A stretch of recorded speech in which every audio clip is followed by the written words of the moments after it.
तो टॉप 9 राष्ट्रीय खबरों की शुरुआत। सबसे पहले 3 राज्यों के सीएम पर जल्द खत्म होगा सस्पेंस। 11 दिसंबर को मध्य प्रदेश में बुलाई गई बीजेपी विधायक दल की बैठक।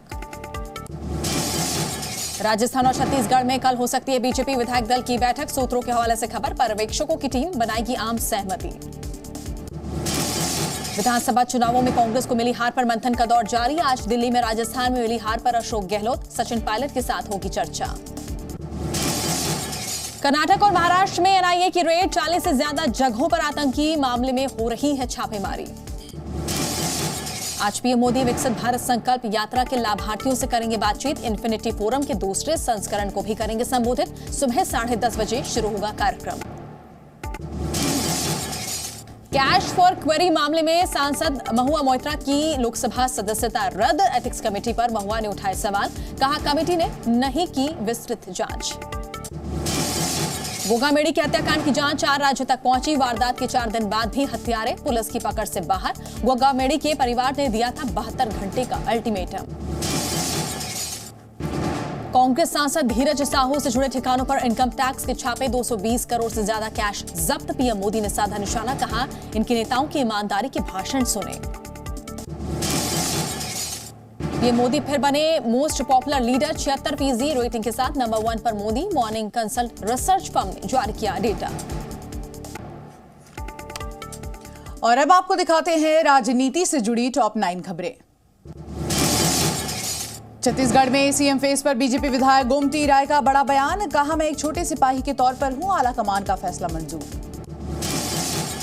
महुआ मोइत्रा के निष्कासन को ममता बनर्जी ने बताया संसदीय इतिहास का काला दिन, कहा महुआ साजिश की शिकार हुई, लोकतंत्र की हत्या हुई।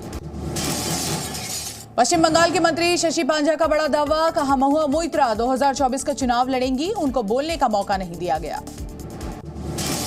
महुआ मोइत्रा के आरोपों पर संसदीय कार्य मंत्री प्रहलाद जोशी का बयान, बोले जिन पर आरोप है उनको बोलने का कोई अधिकार नहीं। महुआ के निष्कासन पर अखिलेश यादव ने बीजेपी पर हमला बोला, कहा निष्कासन के लिए सलाहकार रख ले सत्ता पक्ष।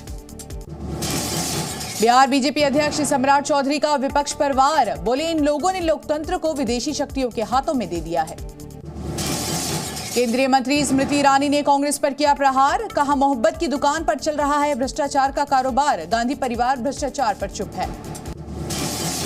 भ्रष्टाचार के मुद्दे पर केंद्रीय मंत्री अनुराग ठाकुर ने कांग्रेस पर किया वार, कहा जनता की गाढ़ी कमाई तिजोरियों में छिपाई। तेलंगाना में जूनियर ओवैसी को प्रोटेम स्पीकर बनाने का बीजेपी ने किया विरोध। टी राजा बोले शपथ ग्रहण समारोह का करेंगे बहिष्कार। आइए अब आपको दिखाते हैं राज्यों से जुड़ी टॉप 9 बड़ी खबरें। गढ़चिरौली में स्टील प्लांट का उद्घाटन करेंगे गृह मंत्री अमित शाह। माओवाद प्रभावित इलाकों में बढ़ेगा रोजगार। भारतीय वायुसेना को फरवरी में मिलेगा पहला तेजस मार्क 1A, बेहतर निगरानी की होगी क्षमता। राम जन्मभूमि पर तेजी से हो रहा निर्माण कार्य, साधु संतों के आगमन को लेकर की जा रही तैयारियां।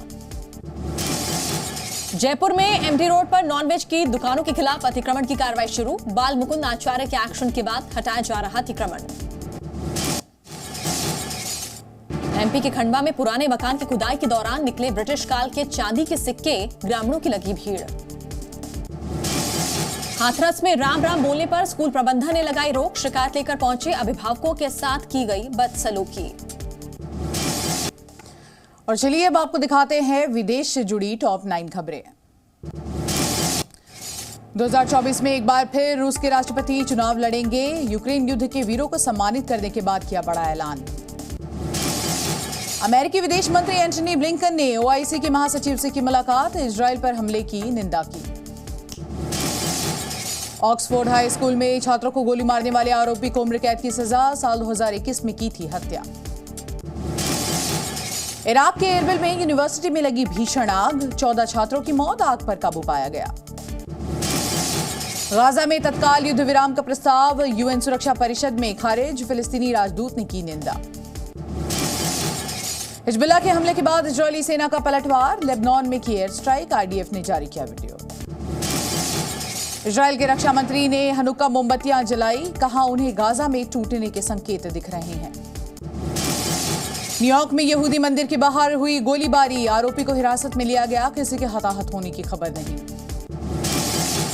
लंदन में तकनीकी खराबी से रुकी ट्रेन, 4 घंटे ट्रैक पर फंसे रहे यात्री, बिजली केबल में खराबी की वजह से आई थी रुकावट। Zee News.